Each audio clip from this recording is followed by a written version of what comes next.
Hello everyone. In this video, you will learn how to check any website's HTTP headers. Let's say, you want to check the HTTP headers of the website www.example.com.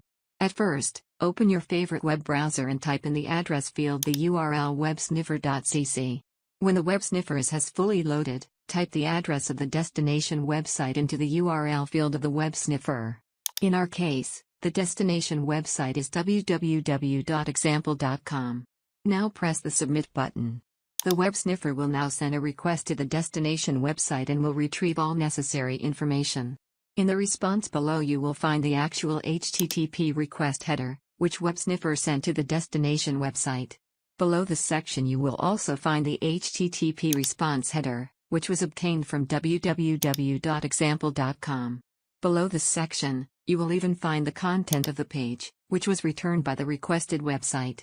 So, using this method, you can examine the HTTP headers of the remote website even without visiting it. The WebSniffer will do all the work for you and will show you all the insights of the remote website. What's your experience with the WebSniffer?